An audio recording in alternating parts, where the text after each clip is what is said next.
ኢየሱስ ክርስቶስ እንዳልተሰቀለ የሚያምን የታሪክ ምሁር አለ? ከራሴ እምነት አለ እንጂ ያሳየው እነ ባስልዮስ እንኳን ሁለተኛ ሴንቸሪ ላይ እነዚህ ፕሮግራም የነበሩ ታሪክ አለ ወይ? ጥያቄን ስማ እኮ ታሪክ ነው የሚጠቅስልህ። ታሪክ አይደል ጠይቀኝ። ከታሪክ አለ ወይ? ኢየሱስ ክርስቶስ እኮ ከታሪክ እኮ የታሪክ ሊቅ ነው ያልኩህ እንጂ በሂስቶሪካል ያልኩህ የታሪክ ሊቅ። እነ ባስልዮስ በታሪክ የነበሩ ናቸው አልነበሩም? አልነበሩም በታሪክ የታሪክ ሊቅ ነው ያልኩህ እኔ አይደለም። ይኸውልህ ስኮላር ካልክ ላንተ ይኸውልህ እንገር ላንተ ስኮላር ባልሆኑም እነሱ ለራሳቸው ስኮላር ናቸው አይደል? ተነግረኛለህ። እኔ ጠይቁ አጌንስት ቴረር ቡክ አንድ ላይ ይኸውልህ እነዚህ አቋሞች ጥያቄን ስማ። እኔ የታሪክ ምሁር አለ ወይ እኔ ያልኩህ? እሺ እኔ የታሪክ ምሁር አለ ወይ? አንተ አጌንስት ቴረር ናሽ ማን ነው ሰውዬው ንገረኝ። ኧረ ተረጋጋ። እሺ ለምን ማስረጃ ሰውዬው ማን ነው? ላውጣ ማስረጃ። ሰውዬው ንገረኝ። ሰውዬው ንገረኝ። ይኸውልህ መጀመሪያ አድምረኝ። ሰውዬው ሰምታችኋል። የታሪክ ምሁር አለ ብለዋል። ለመለስ ኢየሱስ እንደተሰቀለ ለመለስ ማስረጃ ከፍቼ ላንበብ። ሰዓቱን አቁም። ኧረ ሰዓት አታውቁም። አንድ ታሪክ ሰዓት መጣቆም ከሆነ ፍትሃዊ አይደለም። ቅድም የተስማማበት ይኸው ማስረጃ ልክፈት ላንብብልህ። ይኸው ላንብብልህ፣ ችግር የለውም ላንብብልህ። የእነዚህን አቋሞችን እናንብባቸው። እሺ ይኸው ተመልከት። አጋኒስት ቴረሪስት መጽሐፍ አንድ ቡክ አንድ ላይ ምዕራፍ 24 ላይ ተመልከት። መጀመሪያ ይኸውልህ ላንብብና ከዛ በኋላ ከፈለክ በ1945 ላይ ከነ እንትናቸው አስቀምጥላለሁ። ጻፊው ማን ነው ምናምን አትበለኝ። ስለ ጻፊው አይደለም እነዚህ አካላቶች የጻፉ ጻፊ ማን እንደሆነ አያውቅም። ኦኬ እሺ ችግር የለውም። ያው አታነብ ብለኛል። መጽሐፉ የተጻፈው መቼ ነው? በ1945 የተጻፈ መጽሐፍ። ይህ መጽሐፍ ከቁርአን በፊት የነበሩ ናቸው። ከቁርአን በፊት በጣም ወደ ሴንቸሪ ነበሩ። ነገር ግን ምንድን ነው ያሉት ስንል ክርስቶስ እንደተሰቀለ ክርስቶስ እንደተሰቀለ አያምኑ። አይ ኖ እነሱ አይቀበላቸውም። እኔ ቢቀበላቸው አንተ ከሆነ አንተ ላይኖር ይችላል። አዎ ቅድም ብያለሁ። በቤተ ክርስቲያን የተወገዙ ብለን ምንም የሚያውቀው ነገር የለም። ዝም ብሎ ነው የሚያወራው። ኦኬ እሺ፣ ሌላ ጥያቄ። እሺ ቀጣይ ጥያቄ። የወንጌላት ሜን ሐሳብ ምንድን ነው? ሜን ሜሴጃቸው ምንድን ነው? የወንጌላት የማን ወንጌል መሰለህ? ወንጌላቶች ይለያያሉ። አራቱ ወንጌላት ኮር ሜሴጅ አራቱ ወንጌላቶች የተለያዩ አይነት አመለካከት አላቸው። ማስረጃ አንስቻለሁ። እሺ ልተው አለኝ። ምንም ያገራሱ አንደርስታንድ እያደረገ አይደለም። ምን እንደምጠይቀው ኦኬ። የወንጌላት ክላይማክስ ምንድን ነው? እርሱን እኮ እየነገርኩህ ነው። ይኸውልህ አንድ ነገር ልንገርህ። ወንጌላቶች ካልከኝ ወንጌላቶች ስንል አንድ ወንጌል አይደለም አይደል? አንድ ወንጌል ያለው ወንጌላት ማለት ባይዘው ወንጌሎች ማለት ነው እንጂ ወንጌል በነጠላ አይደለም። ጸሐፊዎቹ አራት ናቸው እያልኩ ያለው ስንት ወንጌል ያለው? ወንጌላት አራት ወንጌል አለ የለም? ቤተክርስቲያን የምትቀበለው እንዴ ኮምፕሬንድ ባረጋችሁ አራት ወንጌል አለ የለም? ወንጌላት ማለት እኮ አንድ ነጠላ ወንጌል ማለት አይደለም። ጥያቄ ነገር በኔ ላድነሽ ጥያቄ ነገር አማርኛ ነው። ወንጌላትና ወንጌል ላይ ታጣቀም። ኦኬ እሺ ጠይቅ። እሺ ክላይማክሳቸው ምንድነው ታውቃለህ? የወንጌላት እሺ አንተ ንገረን። እኔ አላውቅም። እሺ አታውቅም? የወንጌላት ክላይማክስ እሺ የኢየሱስ ክርስቶስ ሞትና ትንሣኤ ነው። ማን ያለው? እኔ ከማን ይሄ ምንድነው? ከማን ጋር ነው ያወራለሽ? ከማን ጋር? በእስልምና አስተምሮ መሰረት ዮናስ አሳ ነባሪ ውስጥ ቢቀመጥ አላህ ይሄን ተአምር ማድረግ ይችላል አይችልም? ይችላል ወይም አይችልም ብቻ ብለህ መልስልኝ። ኦኬ ጥያቄው እንደገና ዮናስ አሳ ነባሪ ውስጥ 3 ቀን በተአምር ተቀመጠ መባሉ አላህ ያንን ተአምር ሊያደርገው ይችላል አይችልም? ይችላል። ፒሪየድ። ሁለተኛ ጥያቄ ኢየሱስ ክርስቶስ በዮሐንስ ወንጌል ምዕራፍ 12 ቁጥር 27 ላይ ነፍሴ አሁን ታውካለች፣ ምን እላለሁ? አባት ሆይ ከዚህ ሰዓት አድነኝ፣ ነገር ግን ስለዚህ ወደዚህ ሰዓት መጣ ብሏል። ኢየሱስ ክርስቶስ ስለዚህ ስቅለት ወደዚህ ሰዓት እንደመጣ ተናግሯል አልተናገረም? ተናግሯል። ፒሪየድ። ኦኬ በመጽሐፍ ቅዱስ ውስጥ ኢየሱስ ክርስቶስ እንደሚሰቀል ተናግሯል አልተናገረም? ቃል በቃል የተናገረበትም አለ የተቃወመበት ተናግሯል አልተናገረም? ጥያቄ ሁለቱም አለ። ምላሽ እኮ እኔ ነኝ የምመልሰው አይደል? አዎ ወይ አይበለኝ። ተናግሯል ወይስ አልተናገረም? ኖ ይሄ መረጃ ተቀሽ ላውራት አይደለም ነው ጥያቄ እኮ ኢየሱስ ተናግሯል አልተናገረም? እሺ ተናግሯል። እሺ በቃ ተናግሯል ነው። እሺ ኦኬ እሺ በሁለተኛው ዘመን የነበሩ መናፍቃን አሁን አንተ ተጠቀስካቸው ኢየሱስ ስጋ እንዳለው ያምናሉ ያምኑ? ማን ነው ተጠቀስካቸው? አሁን የተጠቀስካቸው መናፍቃን ተብለው ተወገዙ። አግኒስት ቴሮሪስት የነባስሊደስ እኮ እነሱ ነባስሊደስ ተጠቀስ ባይዘው ነባስሊደስ የባስሊደስን ክሌም አድርጎ ነው የተናገሩት። ከፈለክ ማስረጃውን አውጥቼ ማንበብ ይችላል። ኖ ጥያቄ እነዚህ መናፍቃን ኢየሱስ ስጋ እንዳለው ያምናሉ ወይስ ያምኑ? አንተ በተጠቀስከው ስጋው እንደኛ ስጋ አይደለም ብሎ ያምናሉ። ኦኬ እንደ እስልምና አስተምሮ መሰረት ኢየሱስ የኛ አይነት ስጋ ነው ያለው የለው? ኢየሱስ ኖርማል ሰው ነው። እንደኛ ነው። እንደኛ ነው። ኖርማል ሰው ነው። እንደኛ በቃ ሰው ነው። እንደኛ ሰው ነው። ኦኬ ስለዚህ እነዚህ ሰዎች በእስልምና አስተምሮ መሰረት ሙስሊም አይደለም፣ ተቀባይነት የላቸውማ። ሲጀመር እነዚህ የክርስቲያን አቋም ያላቸው ነው። ሙስሊም እነዚህ ሰዎች ሙስሊም አይደሉም፣ ክርስቲያን ፓርቲ ናቸው። ፒሪየድ። በቃ እሺ ሌላ ጥያቄ ከነዚህ ሰዎች መካከል ፈረስት ሴንቸሪ ዶክመንት አንድ አለ። እነ ባስሊስ በሁለተኛው ሴንቸሪ ላይ ነው የነበሩት። ሰከንድ ሴንቸሪ ኢማጂን ሰከንድ ሴንቸሪ ነው እንትን የሚለው ኦኬ። ወደ ሌላ ጥያቄ ልሄድ። ሌላኛው ጥያቄ ቁርአን ላይ አንድ ቨርስ ኢየሱስ ክርስቶስ አልተሰቀለም አልሞተም የሚል አለ? አልተሰቀለም አልሞተም የሚል ሱረቱ ኒሳ ምዕራፍ 4 ቁጥር 57 ላይ አላልኩም። አልተሰቀለም አልሞተም ወማ ቀተሉሁ ያቂና በእርግጥ አልተገደለም ማለት ጥያቄና እዚህ በላይ መረጃ ጥያቄና ጥያቄ አልተሰቀሉትም አልገደሉትም የሚል አለ ወይ ሳይሆን አልተሰቀለም አልተገደለም የሚል አለ ወይ? አማርኛ አልገባንም። አልተሰቀለም እያለ አዎ አለ እያልኩ አለ ወይ? አለ አንተ አልተሰቀለም አልተገደለም ሱረቱ ኒሳ ላይ ቆይ ከፈለክ በኢትዮጵያ አራድ ምንኝ ላምበብ ይሄው ቁርአን እንክፈት ሁሉም ሰው ያነበበ ይሄው እናንበበው ሱረቱ ኒሳ ላይ ምዕራፍ 4 ከቁጥር 157 ይላል። አምላካችን አላህ ምን ይላል? ወቀውሊሂም ኢና ቀተልና አልመሲህ ዒሳ ኢብነ መርየም ረሱሉላህ አልመሲሳን የመርየም ልጅ ገደልን በማለታቸው ረገምናቸው። ወማ ቀተሉሁ አልገደሉትም፣ ወማ ሰለቡሁ አልሰቀሉትም። ወላኪን ሹቢሀ ለሁም ነገር ግን ተመሳሰለባቸው። ወኢነ ለዚነ እክተለፉ ደቂቃውን አቁሙ። መረጃ ክፈት ብሎኝ እያነበብኩ ነው። ደቂቃውን መጀመሪያ የተስማማ ነው መንቀጥለው ደቂቃ አታቁም። ቅድም ያወራነው ነገር ጥያቄ ካልገደሉትም የሚል አንድ ማስረጃ አለው። አልሞተም የሚል አልሞተም የሚል አለ እኮ አልሞተም እያነበብኩ አልበቃል አለ የለም አለ አንተ እንደዛ የሚል የት አለ? ይሄው እያነበብኩ አድምጠኛ። እኔ አልገደሉትም አልሰቀሉም አላልኩም። አልገደሉትም የሚል አለ ወይ? እሺ ጥያቄ እሺ ና ማስረጃ ላይ ልክፈት ወደ አልገደል ምሳሌ እኔ በሞት በረከትን አልገደሉትም ማለትና በረከት አልሞተም ማለት አንድ አይነት ነው? ይለያያል። አልገደሉትም አልሰቀሉትም ተለሳለኩ እኮ አስቀለና አንተ ነው ይለያያል። አንገቱን ጭረሰው አይደለም ትተማል። አንገቱን ጭረሰው አንድ አይነት ነው? ይለያያል አይደለም። አንገቱን ጭረሰው እሺ ፔሬድ አንገቱን አልጨርስም ማለት ነው።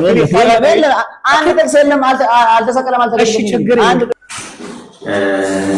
ምዕራፍ 15 ቁጥር ስንት ክፈትልን? ቶሎ በል ሰዓታችን በጣም እየሄደ ነው። አሳየን። እዚህ ታዳሚ ይስማ። እንዲበል ከማለት ታዳሚ እንዲሰማ ችግር አታስማታ። ኖ እኔ በማስቆም አላምንም። ይክፈት ችግር የለውም። ሰዓቱን እኛ ዋናው ናታ ነው የምንፈልገው። አታስቆም። ማርቆስ ወንጌል ምዕራፍ 15 ቁጥር 23 ላይ የተከላከለበትን የወይን ጠጅ እንዲጠጣ ሰጡት፣ እርሱ ግን አልተቀበለም ይላል። ማርቆስ ወንጌል ላይም ተመሳሳይ ዋለ አልተቀበለም። ይሄ መቼ ነው? ገና ተሰቅሎ ከዛ በኋላ ይቀጥልና እንደዚህ ይላል። ሌላኛው የቱ ጋር እዛው ቁጥር ስንት? ቁጥር 34 ላይ ከዛ ቁጥር 35 ላይ በዚያ በቆሙ ሰዎች ሰጥቶ ኤልያስ ይጠራል አለ። አንዱ ሮጦ ሆምጣጤ በሰነግ ሞላ በመልካም አድርጎ ተው ኤልያስን ሊያወርደው ይመጣ እንደሆነ እንዲህ እያለ አጠጣው። የጥያቄያችን እኮ የጠየቅን እኛ እኮ ማርቆስ ወንጌል ላይ ሁለት ቦታ ተጽፏል ወይስ አልተጻፈም ሳይሆን ስለተሰጠው ሀምቴታ ክርስቶስ ተቀብሎታል ወይስ አልተቀበለው አይደል ጥያቄያችን። መለስኩ እኮ ወዳጅ አነበብ። ሰዓት ሰጥቼሃለሁ፣ አንብበሃል፣ ተረጋጋ። አንብበሃል፣ ሰዓት ሰጥቼ እድል ሰጥቼ አንብበሃል። አሁን ተረጋጋ። ግን በሚገርም ሁኔታ ልንገራችሁ ክርስቶስ እንደ መጽሐፍ ቅዱስ ተሰቀለ የተባለው ዘገባ ወንጌላቶች ሶስቱም ወንጌላቶች ላይ ታገኙታላችሁ። እነዚህ ወንጌላቶች ሲሰግቡ ምንም እርግጠኛ እውቀት የላቸው። ቅድም ቁርአን ላይ ምን ብያቸዋለሁ? እርስ በርስ ይለያያሉ። ማለሁም ቢሂ ቢልዕልም ኢለቲ ባዘን የራሳቸውን ግምታዊ ወሬ እንጂ ሌላ ነገር አይናገሩም ብያቸው ነበር። የሚገርማችሁ ነገር ስለ አንቴታው አንዱ ሲዘግብ ተቀብሎ ቀመሰው፣ አንዱ ሲዘግብ ደግሞ አልተቀበለው። ኧረ ተረጋጋ እባክህ ተረጋጋ።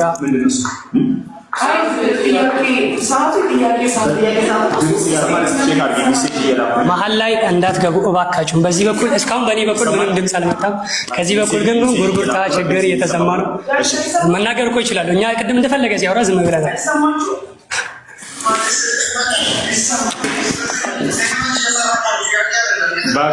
እዛ ላለው አስተያየት ነው የምታቆሙኝ። ተሰማ አልተሰማ ጉዳይ አይደለም። ይኸው እዚህ ጋር ምን ቢዘጋው እንኳን የኔ ታይም መቆም የለበትም። እዚህ ጋር እኮ መቆም የለበትም የኔ ታይም። እዛ ባይሰራው እንኳን የኔ ታይም መቆም የለበትም። መቀጠል ነው ያለብኝ። ስለዚህ ስልክ ነው አይደለም፣ ጥቅሙ አይደለም። እኔ ጥቅሙ ማለት እውነታውን መመስከር ነው እንጂ እዛ ግዴታ እንዲሰማልኝ አይደለም የሚጫወት። ስለዚህ ይኸውልሽ እዛ ቢሰማም ባይሰማም አቆሙ እንዳትሉ። እዛ ችግራችሁን መቅረፍ ነው እንጂ ሲስተም ላይ ያለውን እዚህ ግን የኔን እንትን ውይይት አቁም። እኔ ቅድም ስለኔ እዚህ አቁም አልልም። ለምን የሱ ሰዓት ነው። ገብቷችኋል? መሀል ላይ እንዳትገቡ እባካችሁ።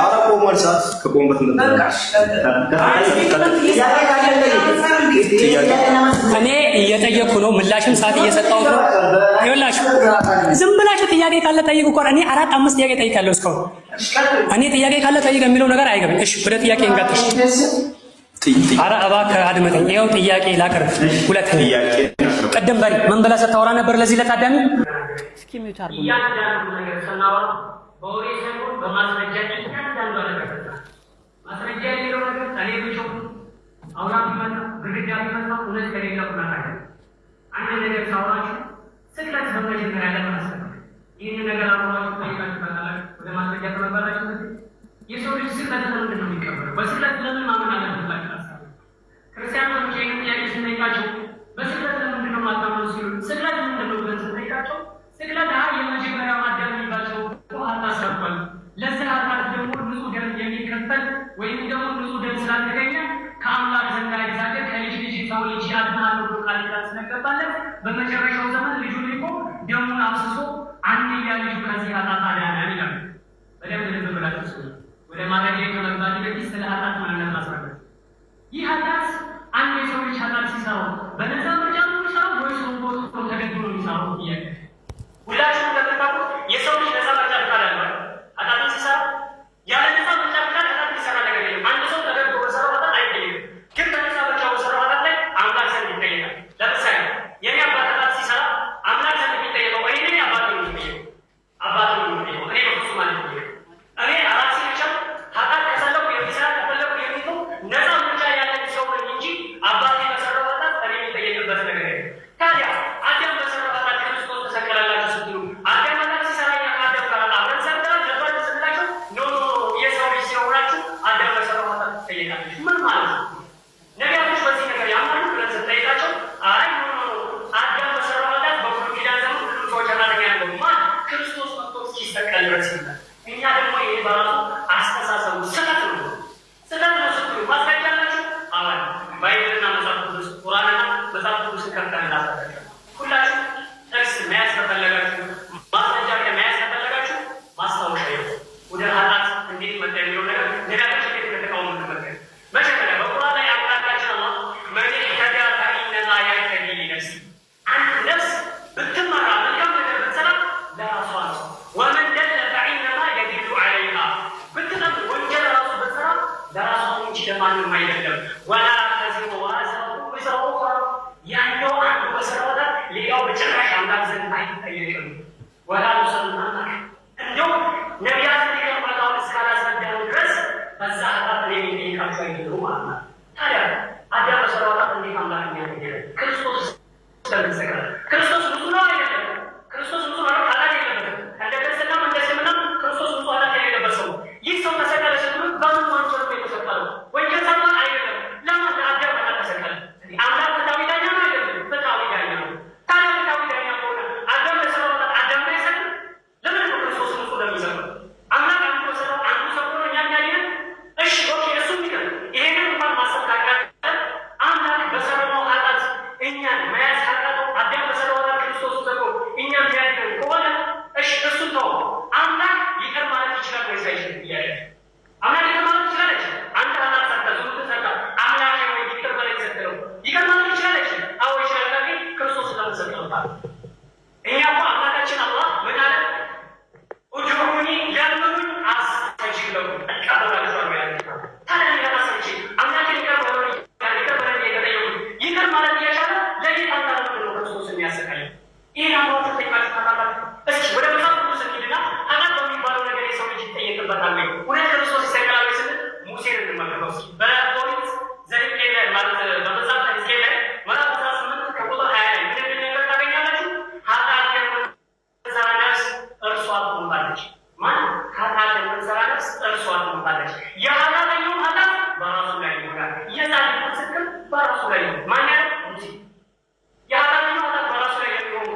ደውሎስ ማለት እኔ እኮ ቦታ የሰው ልጅ ነፃ ምርጫ ፍሪ የሚባለው ነገር ለእኔ ይሰራ አይሰራ የሚሰራ ከሆነ እኔ ሀጣት ሲሰራ የሚጠየቀው እኔ እንጂ ሌላ ሰው አለ። ኦኬ ይህንን አምራቱ ከያዘ በኋላ እውነት ክርስቶስ ለዚህ ነገር ተሰጥቷል፣ ክርስቶስ ምላሽ አለ ወይ የሚለው ነገር ስመጣ ከቁርአን ጀምራል። ደግሞ ገናችን ሲያወራ ቁርአን ውስጥ ላይ አንድም አንቀጽ አልገደሉትም አልሰቀሉትም የሚል አንቀጽ የለም። አልገደሉትም ማለት እስኪ ቁርአን እንደዛ አይልም ይላል። እንመጣለን። በመጀመሪያ አምላካችን አላህ ለክርስቶስ ወይም ለኢሳ ዓለይሂ ሰላም ለመርየም ልጅ ቃል ኪዳን ገብቶለታል። ወደ ስቅለቱ ከመግባታቸው ምን ብሎ ቃል ኪዳን የገባለት? አላህ ወደ ላይ እንደሚያነሳው ወይም ደግሞ ወደ እሱ እንደሚያነሳው ቃል ኪዳን የገባለት የትባ ሱረቱ አል-ኢምራን በራሱ ቁጥር 55 ላይ ኢዝ ቃለ አላህ ያለውን አስታውስ። ያ ዒሳ አንተ ዒሳ ወይ የመርየም ልጅ ወይ ኢኒ ሙተወኪልከ ወራፊዑከ ኢለይ ወሙጠሂሩከ ሚነ ለዚነ ከፈሩ ከነዚያ ከካዱት በአንተ ላይ እምቢተኝነትን ከፈጸሙት በአንተ ላይ ክደትን ከፈጸሙት ሰዎች በነዛ በጠላቶች ላይ እኔ አነሳና የበላይ አድርጌ ከፍ አደርጋለሁ፣ አንተ ላይ አይደርሱብህም የሚል ቃል ኪዳን ነው። ሱረቱ አል-ኢምራን በራሱ ቁጥር 55 ታዲያ ይህ ቃል ኪዳን ከተባለ ከተባለ ክርስቶስን አይሁዶች እኮ አልተቀበሉ። እውነቱን ሲያስተምራቸው ሲክዳቸው እንደነበረ ታውቃለህ። ልክ በዮሐንስ ወንጌል ምዕራፍ 8 ላይ ከቁጥር 40 ላይ ሲል ነበር እኔ ከእግዚአብሔር የሰማሁትን እውነት የነገርኳችሁ ሰው ልትከብሩ ትፈልጋላችሁ ያለ ክርስቶስ አይሁዶች እኔ ከእግዚአብሔር እውነት ሰምቼ የነገርኳችሁ ሰው ነኝ እያለ እነሱ በሐሰት ሊሰሙትና ሊገድሉ ሲፈልጉ ምናምን ራስን ሰው ስትሆን አምላክ ስለማድረግ ነው የምንገድል አሉት። የማይችልም የኔ አምላክ ያላቸው የቱ ባልሆነ አምላክ ያምሩ ያላቸው እነሱ ሐሰተኛ ክስ የከሰሱት ወይስ እውነተኛ ክስ የከሰሱት? እሱም በዮሐንስ ወንጌል 8 ላይ ከእግዚአብሔር የሰማሁትን እውነት የነገርኳችሁ ሰው ነኝ ያለ ሰው ነኝ ለምን ትገድሉኛላችሁ ያለ ታዲያ ለምን ገድሉ አዩ ለምን ይገድሉናል?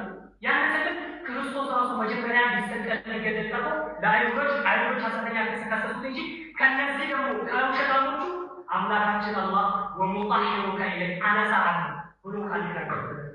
ታዲያ አነሳውስ ወይስ ተው? እነዚህ ሰዎች የሚገድሉት ይወጣሉ ወይስ አልተውም ስንል እዛው ሱረቱ ኒሳ ላይ ምዕራፍ 4 ከቁጥር 157 ላይ ወቀውሊሂም ኢና ቀተልነ መሲሐ ዒሳ ብነ መርየም ረሱሉላህ ያንን የመርየም ልጅ አልመሲህ ኢሳን ክርስቶስን ገደልን በማለታቸው አገባቸው። ለምን ተረገማዩ ስንል ወማ ቀተሉሁ አልገደሉትም፣ ወማ ሰለቡ አልሰቀሉትም፣ ወላኪን ሹቢሀ ለሁም ነገር የተመሳሰለባቸው ወኢነ ለዚነ እክተለፉ በዚህ ነገር ላይ ተለያዩ እንጂ ፊለፊ ሸክ ሚንሁም ማ ለሁም ቢሂ ሚን ዒልም ስለዛ ነገር እኮ እውቀት እንኳን ናውሌጅ የሚባለው ነገር እንኳን የላቸውም። ኢለ ኢትባዕ ዘን በክርስቶስ ላይ ግምታዊ ውሸት ንግግር ተናገሩ እንጂ በዛ ነገር ለአይሁዶች ለእነዚህ ለክርስቶስ ጠላቶች ሰቀን ለሚሉ ሰዎች እውቀቱ እንኳን የለውም።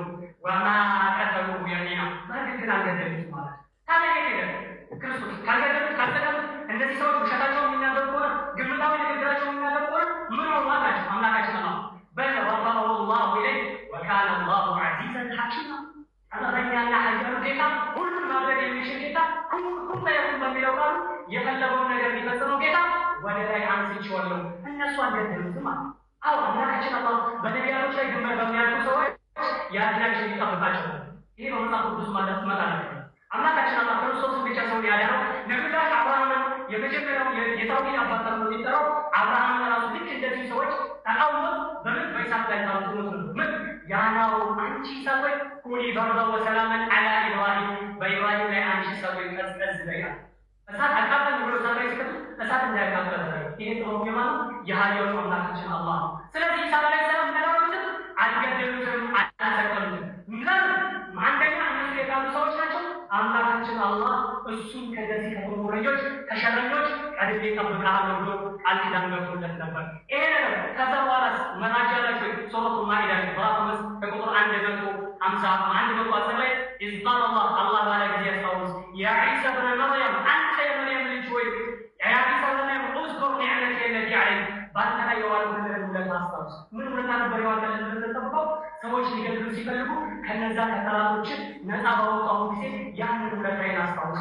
አዎ ጠላቶች ክርስቶስን ሊገድሉ ፈለጉ፣ ነገር ግን አላገኙትም። ይህ እውነታ በነገራችን በባይብል አለ ውስጥ አለ በመጽሐፍ ቅዱስ። የሚገርማችሁ ነገር ማስታወሻ ካላችሁ እንዳችሁ በባይብል ክርስቶስ እንዳልተሰቀለ አንድ ማለት ከትንቢት ጀምሮ ያስቀምጥላችሁ። ትንቢት በሙሉ ኪዳን ክርስቶስ እንደማይሰቀል መላእክት እንደሚጠብቁት ትንቢት እንዳለ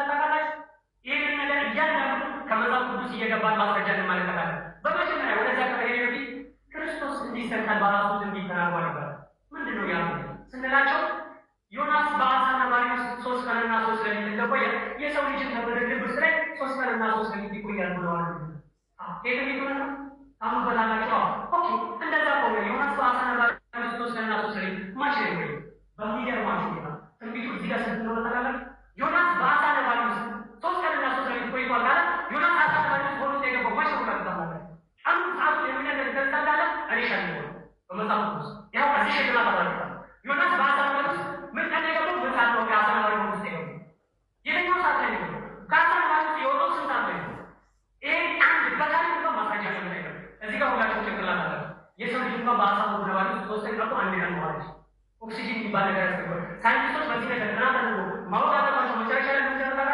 ይሄ ታሪክ ለትምህርት የተወራ ነገር እንጂ ምንም እውነት አይደለም ብሎ መጨረሻ ላይ ገንዘብ ይሰጥ ሳይንቲስቶች በዚህ ነገር ጥናት ያደርጉ አይደለም። የሰው ልጅ የአሳ ነባሪ ውስጥ 3 ቀን ሊቆይ ቀርቶ 3 ቀንና 3 ቀን ሊቆይ ቀርቶ 1 ቀን ያለ ኦክሲጅን መዋል ይችላል ነው ያሉ። ትንቢቱ በራሱ በመጀመሪያ ይስታል ክርስቶስ 3 ቀንና 3 ቀን በምድር ውስጥ ላይ ይኖራል ተሰቅሏል ይላል። እሱ ነው 3 ቀንና 3 ቀን ብንቆም አይኖርም። በኢትዮጵያ አቆጣጠር አይደለም። እሺ በኢትዮጵያ አቆጣጠር አይደለም። በፈለገው ቀንና 3 ቀንና 3 ቀን ይሞላሉ።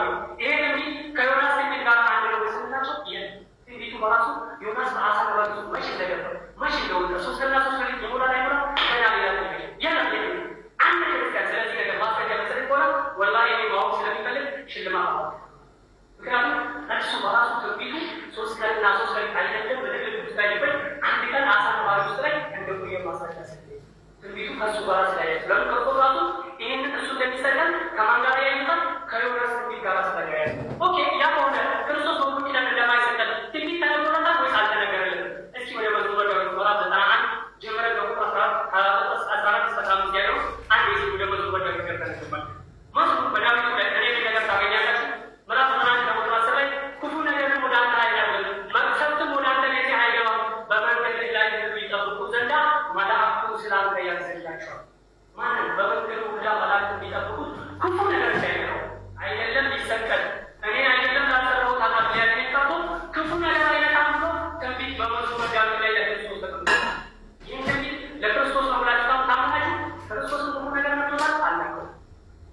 በእሱ መሰረት ክፉ ነገር አልነካው። ክርስቶስ ታርፏል ብለን እናምናለን። እዛው መዝሙረ ዳዊት ላይ መዝሙረ ዳዊት ምዕራፍ 91 ከቁጥር 14-16 ያለው ብትመለከቱ በእኔም ተማምኗል እሰጠዋለሁ፣ ስሜንም አውቋል እጋርደዋለሁ፣ ይጠራኛል እመልስለታለሁ፣ በመከራው ጊዜ ከእርሱ ጋር ነኝ።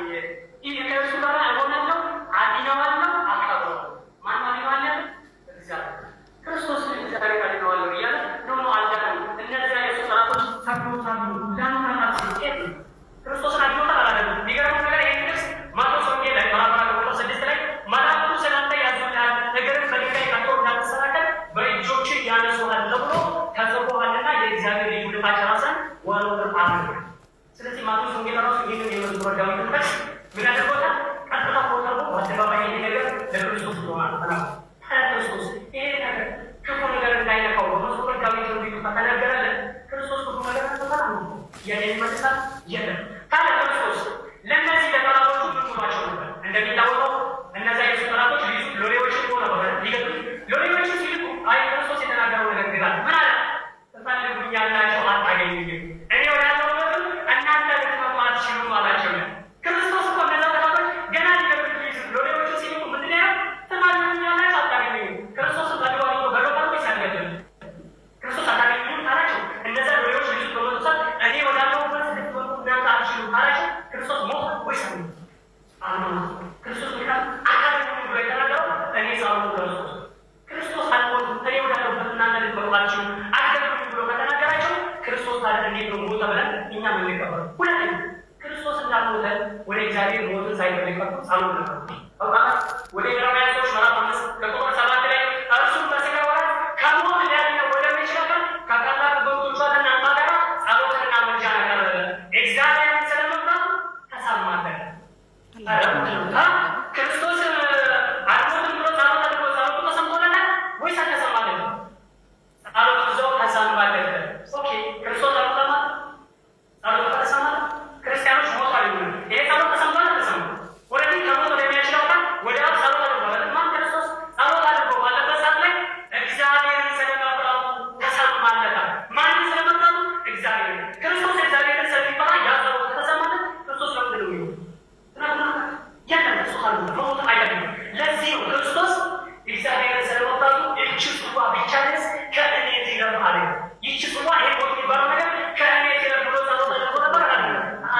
ይሄን ጸሎት ካደረገ ደግሞ ይሄ ጸሎት ተሰምቶለታል የተሰማለት ይብራውያን ደግሞ ጸሎት ተሰምቶለታል ነው። ታዲያ ክርስቶስ ካልተሰቀለ ይሄ ጸሎት ከተሰማለት ክርስቶስ ለአንተ አዳም ብሎ ተሰቀለልኝ የሚለው ተረት እንዴት አድርጌ ልቀበለው ነው?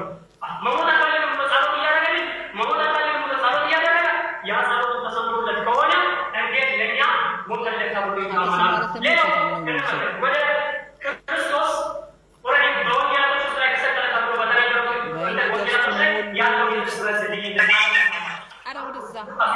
ስለ ክርስቶስ ታሪክ ዘግቦ ኦኬ፣ እንደዛ ሆነ። እስኪ እነዚህ ትንቢቶች አሳምኑና ንገሩ ካለ ስለምሳሌ ስለ ዶሮ ነው።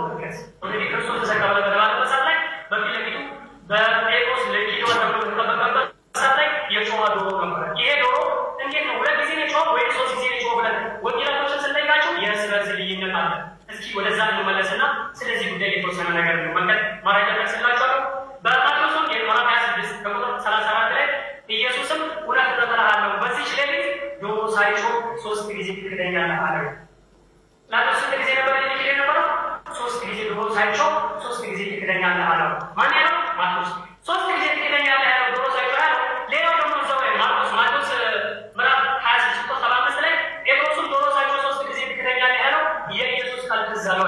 ኦኬ 3 ጊዜ ትክደኛለህ ያለው ዶሮ ሳይጮህ። ከዛ ማርቆስ 14 ቁጥር 30 ላይ ገብታችሁ ስትመለከቱ ኢየሱስም እውነት እልሃለሁ ዛሬ በዚህች ሌሊት ዶሮ 2 ጊዜ ሳይጮህ ትክደኛለህ አለ። እዛ ጋር ዶሮ ሳይጮህ 3 ጊዜ ትክደኛለህ አለ። ማርቆስ ደግሞ ዶሮ 2 ጊዜ ሳይጮህ 3 ጊዜ ትክደኛለህ። ማን ነው ትክደኛው? ተከለ ማርቆስ ነው ማቴዎስ ነው?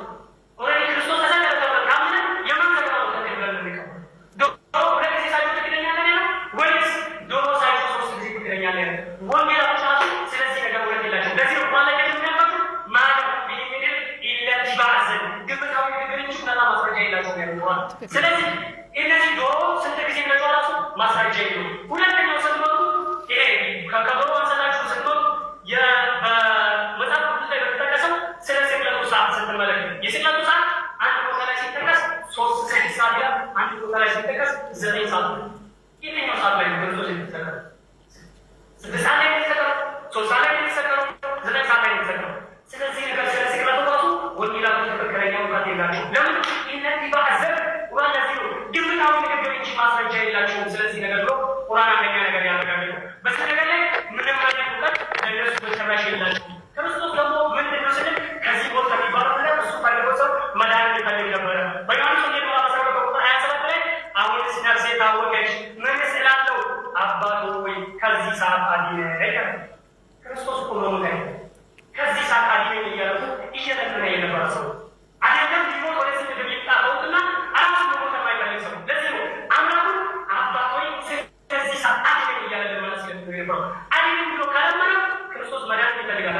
ከነዚህ ከጠላቶች አለመሰቀልን ይፈልጋል አይፈልግም? ይፈልጋል። መቼስ መሰቀል የሚፈልግ ሰው አድነኝ ብሎ ለመና አይፈልግም።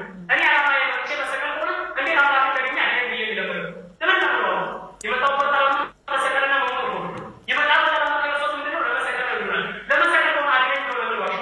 ለምን ይመጣል ነበረበት? ስለዚህ አምላክ ሲለምን እንደነበረ ክርስቶስ በአደባባይ የታወቀ መሰቀል ይሆናል ነገር አይፈልግም። ለዚህ ነው ክርስቶስ እግዚአብሔርን ስለመጣው ተሰማለት ብሎ ዕብራውያን 5:7 ላይ ቀጥታ ያስቀመጠው። ስለዚህ ክርስቶስ አልተሰቀለም፣ አልሞተም። በማቴዎስ ወንጌል ምዕራፍ 10 ከቁጥር 43 ላይ እንደዚህ አይነት ነገር ተቀበሉ። ሳንዴስ ስለላይታል ማራጋችን ብዙ ማረጋገጥ ስለሚገኝ ነው። አመሰግናለሁ ስለተከታተላችሁ። ጀዛከላህ ኸይር ማሻአላህ። ለፍልፍ አንተኛው ደግሞ እኛ ሙስሊሞች የምንከተለው የሰዎችን አቋም ነው፣ ቁርአንን ነው። ቅድም ስታወራ የነበረው ቁርአን ብቻ ወይዘር ወይ ምን ማለት ነው? ቁርአን ብቻ ምክንያቱም ሙፈሲሮች ሐዲስ ታሪክ ቁርአን በራሱ ባይሳት ምንም አይነት ሙፈሲሮች ምንድን ናቸው? የቁርአን አብራሪዎች ናቸው፣ ማብራሪያ የሚሰጡ አካላቶች ናቸው። በጣም ጥሩ። መጽሐፍ ቅዱስን ያብራሩ ሰዎች ሁሉም ልክ ናቸው? በሪ መለስልና ሁሉንም ትቀበላለህ? ያብራራ ሰው ሁሉም ተመሳሳይ ማብራሪያ ከሰጡና ትክክለኛ ነው ከመጽሐፍ ጋር አብሮ ሄደው ትክክል። ምን አለ መሰላችሁ? ቃል ሲጠቀም ምን አለ? ተመሳሳይና ትክክለኛ ማብራሪያ ይዞ ከመጡ እቀበላለሁ። ልክ ያንተ ጭንቅላት እንደዛ እንደሚረዳው እኛ አንድ ሙፈሲር ኤካሌ እንደዛ ብሏል ብለን ስንማሳው የምንቀበለው ትክክለኛ ማስረጃ ይዞ ከመጣ እንቀበላለን። ለምን? በማረጃ ነው። ቅድም መግቢያ ላይ ምን ብያችሁ ነበር? ቁል ሃቱ ቡርሃነኩም ኢን ኩንቱም ሳዲቂን፣ ትክክለኛ ከሆናችሁ ለምታወሩት ንግግር ማስረጃ ይዛችሁ ነው በላቸው። ስለዚህ ማስረጃ ይዞ ከመጣ እቀበላለሁ፣ ካልመጣ አልቀበለውም። በሪ ግን ምን አለ? ኤካሌ የሚባል ሰው እንዲህ ብሏል። እንደዛ ቢሆን ኖሮ እምነት ሰዎች ስንቱን ያምኑ ነበር። ይሄ ግልጽ የሆነ እውነታ ነው። አሁንም እንቀጥል። በሪ ቆይ ተረጋጋ። ሊጠይቀው እኮ ነው። በሪ አንድ ነገር ነው። በክርስቶስ ስቅለት ዙሪያ ላይ ወንጌላቶች የተለያየ ዘገባ አላቸው የላቸው? ምን ማለት ነው? በጣም ጥሩ። ወንጌላቶች ስለ ክርስቶስ ስቅለት ዙሪያ ላይ ሲዘግቡ ቅድም ምን የሚል ቃል ተጠቅመ ነበር? ተመሳሳይ ከሆነ ነው የምንቀበለው ብሎ ስለ ሃይማኖት አባቶች እንኳን ወይንም የሚያብራሩ ሰዎችን ከመጡ ተመሳሳይ ከሆነ ነው የምንቀበለው ብሎ መስፈርት አስቀምጦ ነበር አይደል? ይሄንን መስፈርት ለወንጌላቶች ተጠቀመውና ተጠቀመው። ተመሳሳይ ካልሆነ ወንጌላቶች ስህተት ናቸው ማለት ነው። ልብ በሉ። እሱም ቅድም ለሚያብራሩ ሰዎች ተመሳሳይ ማስረጃ ካላመጡ አልቀበልም፣ ካመጡ እቀበላለሁ ነበር አይደል? ተረጋጋ ወዳጄ። እኔ እኮ እየጠየቅኩ ነው በአደባባይ። ይሄ ሰው እኮ እየሰማ ነው። እኔ ከተሳሳትኩኝ እኮ አድማጭ አለ። ተረጋጋ እንጂ እየጠየቅኩ ቀጥላት በለኝ። እየቀጠልኩ ነው። መልሰሃል። ቅድም ያስቀመጥከው ራሴ ለታዳሚ ግልጽ እንደሆን ዘንዳ አንድን ማስረጃ የምንቀበለው ተመሳሳይ ትክክለኛ ዘገባ ከሆነ ማስረጃ ካለው እንቀበለዋለን አይደል? ወንጌላቶችን ግን በዚህ ከፈተሻችኋት ቅድም እንዳልኳችሁ ስለ ሐምጤጣው ብትመጡ የተለያየ ነው። ስለ ሰዓቱ ብትመጡ የተለያየ ነው። ስለ ጲላጦስ እንደውም አንዱ ላይ ሲዘግብ ወደ ወህንም ወደ ሞትም ቢሆን ስትሄድ እከተልሃለሁ አለ የሚል ነገር ይኸውላችሁ። ይኸው አያደምጥም። ይኸው በእኔ ሰዓት ሲያወራ ተመልከት። እኔ ጠይቄህ ነው እየተናገርኩ ያለሁት። ጥያቄ ጠይቄህ ካለው ግልጽ እኮ ነው። ስለዚህ ይኸውልህ በሪ ተረጋጋ፣ በጣም ተረጋጋ እንጂ እኔ ስሜታዊ በታችን እኔ ሰዓቴ እንደፈለገ ችግር የለብኝም ግን ተረጋጋ። እኔ ስጠይቅህ ከመለስኩ በኋላ እኔ ለማውራው ማለት ትግባብ። አንተ ስትጠይቀኝ እኮ እኔ መለስኩ ተው ስትለኝ ተዋለሁ አይደል? ቅድም ተው በቃ ስትለኝ እሺ ብዬ ነው ዝም የሚለው ተላ በጣም ጥሩ። እና ገና እየጠየቅኩ እኮ ነው። ገና እየጠየቅኩ ነው። በጣም ገና አሁን የሚጠይቀህ ጥያቄ ምንድን ነው? ወንጌላቶች የክርስቶስ ንግግር ናቸው አይደለም? ወንጌላቶች ወንጌል የክርስቶስ ንግግር ነው አይደለም? ወንጌል የሚለው ኢየሱስ ማለት ነው። ወንጌል ምን ማለት ነው አላልኩም። ጥያቄ ወንጌል የተባለው ወንጌል ኢየሱስ ንግግር ነው አይደለም? ወንጌል ውስጥ ኢየሱስን ተናግሯል፣ ሐዋርያትን ሰይጣን ተናግሯል። በጣም ጥሩ። አሁን ሌላ ያልጠየቁት ጥያቄ መለሰ። ወንጌል ውስጥ ወንጌል ኢየሱስ ንግግር ሳይሆን የሐዋርያት የሰይጣናት ንግግር አለ። ተረጋጋ። ጥያቄ ጠየቁት። ይኸውልህ እባክህ ጥያቄ ጠይቃ ያለው ተረጋጋ። እባክህ ተረጋጋ። ታዳሚ ያለ ተረጋጋ። ታዳሚ ያለ ተረጋጋ። ሰዓት ለመጨረስ አትታገል። ሰዓቱ ይለቅ፣ እኔ ችግር የለብኝም። ግን እዚህ ያለው ታዳሚ ንጹህ ነታ ነው የሚፈልገው እኮ። እኔ ይቆምልኝ አላልኩም። ጥያቄ የኔ አጭሩ ጥያቄ ወንጌላዎች የወንጌል ንግግር ወንጌል ላይ ያሉ በአጠቃላይ የክርስቶስ ንግግር ናቸው አይደሉም ነው አይደል የጠየኩት? እሱ ሲመልስልኝ ምን ብሎ ነው የመለሰው? ሁላችሁም እንደሰማችሁት ወንጌል ውስጥ የኢየሱስ ንግግር ብቻ ሳይሆን የሰይጣናትም ንግግር የሐዋርያትም ንግግር አለ ብሎናል። አንደኛው ወንጌሉ የማን ንግግር ነው? የክርስቶስ የሰይጣን። አረ ወደ ቁርአን አትሂድ፣ ተረጋጋ እባክህ። አሁን ስሜታዊ የሆነ ነው ይሁት ወደ አልተፈለገ መንገድ ይኸውልህ። አንደኛው ነገር ቁርአን ውስጥ እኔ ጠይቄህ ነው የመለስከው፣ ምላሽ እየተናገርኩ ነው። አንተ ግን ስሜታዊ ሆነ ወደ ቁርአን ዘላ እየገባ ነው። አይዞህ፣ እንዲህ መጨናነቅ አያስፈልግም። ምክንያቱም ማሰብ ያለብን የሚያደምጠን ሰው እንዴት ይረዳናል እንጂ ለምን ተነካው አይደለም። ስሜታዊ አንሁን። እኔ እኮ ቅድም ገና ምላሽ ሳልመልስ ተው ስትለኝ እተዋለሁ አይደል? ስለዚህ ለምን ትጨናነቃለህ? ቁርአን ውስጥ ላይ የማን ንግግር አለ ከጠየቀኝ መጣብሃለሁ። ግን ወንጌል የማን ንግግር ነው? የነዚህ የአራቱም የስብስብ ንግግር ነው። እንዲህ ከሆነ ክርስቶስን በወንጌል ላይ ዲያብሎስ ተራራ ላይ ሲያወጣው፣ ተራራ ላይ ሲሰቅለው፣ በዛ ሰዓት ላይ ሲያስጨንቀው በነበረው ሰዓት መዝሙረ ዳዊት የነበረው 91 ላይ የነበረውን ጥቅስ ለክርስቶስ እንደሆነ ዲያብሎስ አምኗል አላመነም? አምኗል። በጣም ጥሩ። ይህ ጥቅስ ክርስቶስን ክፉ ነገር እንዳይነካውና እንደማይሰቀል መላእክት እንደሚጠብቁት መዝሙር በዳዊት ትንቢቱን ተናግሯል አልተናገረም? የማይሰቀል አልተናገረም። መላእክት ጠብቋል፣ ክፉ ነገር አይነካም አላለም? በዳዊት መዝሙር ክፉ ነገር ምንድን ነው? ቆይ ልንገርህ አንዴ ወዳጄ ተረጋጋ። ክፉ ነገር ምንድን ነው? ሰዓቴ ስላለቀ ችግር የለም። በዚህ እናጠ እኔ በቃኝ። ይጨመርልም ስሜት እኔ በቃኝ፣ ችግር የለውም።